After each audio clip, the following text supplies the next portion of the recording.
Again, in this problem, we have to find the acceleration of the system and tension in the string. What is acceleration of the system and tension? देखिए दो string है, तो यहाँ पर दो tension हम मान लेते हैं. Suppose A is acceleration of the system, और टेंशन मान लेंगे जैसे हमने बताया कि टेंशन को बार बार दो तरफ से दिखाते हैं हम लोग, राइट. तो देखिए इसका free body T1 and T2 is equal to 1. ये आपको कैलकुलेट करनी है. देखिए अब बार बार फ्री बॉडी डायग्राम बनाने की जरूरत नहीं है, आप डायरेक्टली इसको ये कर सकते हैं. मान लीजिए देखिए ये टेंशन को हमने बताया कि इस बॉडी के लिए 2 kg बॉडी के लिए टेंशन इधर होगा और ये 3 kg बॉडी के लिए टेंशन ऊपर होगा. तो suppose this is T1, right. T1 का डायरेक्शन ये हो जाएगा. सिमिलरली 3 kg बॉडी के लिए टेंशन इधर होगा और 5 kg के लिए टेंशन ये होगा, दिस इज T2. और इसके चलते ये सारे बॉडी ए एक्सीलरेशन से मूव कर रहे हैं. सारे बॉडी का एक्सीलरेशन ये है, तो अलग अलग आपको फ्री बॉडी डायग्राम बनाने की जरूरत नहीं है. अब आप डायरेक्टली लिख सकते हैं equation of motion of the body. Now what will be for 2 kg body, what is pulling force? This is 200 Newton. देखिए फ्री बॉडी डायग्राम में एक एक और चीज ये करें. अब देखिए डायरेक्टली आपको फ्री बॉडी डायग्राम बना रहे हैं, तो हम यहाँ से सीधे इसको डिस्कनेक्ट कर देते हैं. नाउ ये 2 kg बॉडी का हो जाएगा free body diagram. This will B free body diagram. अब क्या क्या फोर्सेज छूट रहे हैं यहाँ पर देखिए. टेंशन T1 तो है ही, बाकी इसका 2 kg के लिए क्या होगा, इसका वेट ये हो जाएगा, एक इसका वेट 2g ई डायरेक्शन में छूट रहा है, ये इसके चलते ये जा रही है. सिमिलरली 3 kg बॉडी के लिए क्या होगा, 3 kg बॉडी का वेट यहाँ से 3g डाउनवर्ड डायरेक्शन में, और 5 kg बॉडी के लिए इसका वेट 5g यहाँ पर काम करेगा. तो ये हो गया फ्री बॉडी डायग्राम. अब चलिए सारे बॉडी का इक्वेशन हम लिख लेते हैं. 2 kg बॉडी का इक्वेशन क्या हो जाएगा, देखिए अगर हम चाहें तो एक बार में एक्सीलरेशन निकाल सकते हैं. हम चाहें तो एक बार में what will be acceleration. Now what is total pulling force, this is 200 Newton minus, अगर पूरे सारे बॉडी को हम एक मास माने तो क्या हो जाएगा 5 3 8 2 10 kg, राइट. तो this is 10g divided by total mass 10 kg, right. G का वैल्यू अगर 10 ले लेते हैं तो ये कितना हो जाएगा, this is 200 minus 100 divided by 10. So 100 by 10 which is equal to 10 metre per second square. Now this is 10 metre per second. So acceleration of the system is 10 metre per second square. ये हमने calculate कर लिया यहाँ से.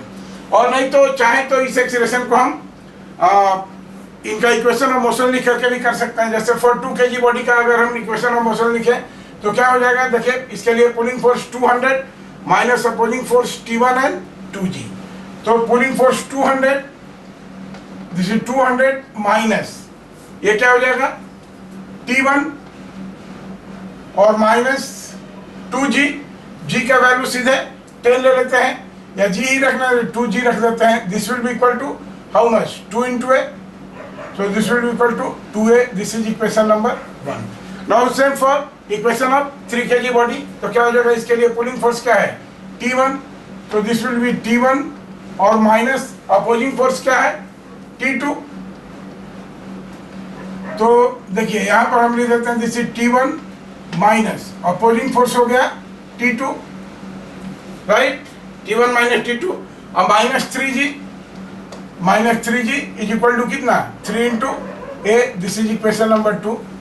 Similarly इस body के लिए अगर 5 kg बॉडी के लिए करें तो इसके लिए पुलिंग फोर्स क्या है, this T2 is pulling force, right. Opposing force minus 5g and this is equal to how much 5 into a. Now this is equation number 3. अब देखिए अगर तीनों बॉडी को ऐड कर दें हम तो ये T1 कैंसिल, ये T2 कैंसिल. क्या हो जाएगा 200, वी हैव 200 माइनस ये कितना हो जाएगा 5 3 8 2 10g.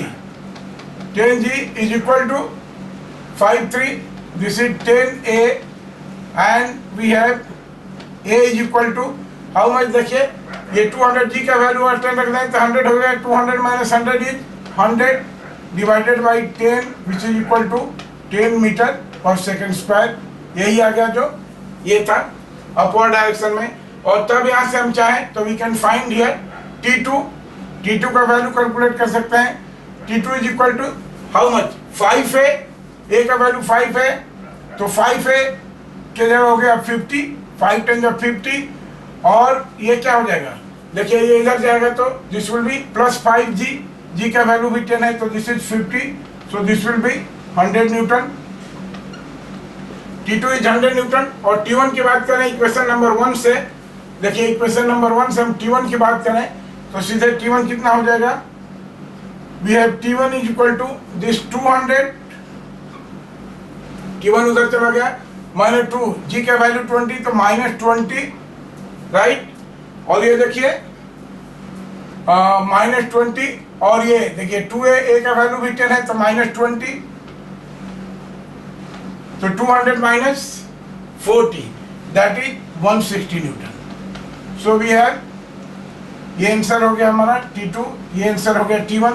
और चाहे तो हम चेक भी कर सकते हैं यहाँ से, T1 माइनस T2, देखिए यहाँ से अगर चेक कर लिए, T1 का वैल्यू है 160, T2 का वैल्यू है 100, तो ये कितना हुआ 60 और 3G 30, तो 60 माइनस 30, 3 into 8 30, चेक हो गया हर तरह से, ओके।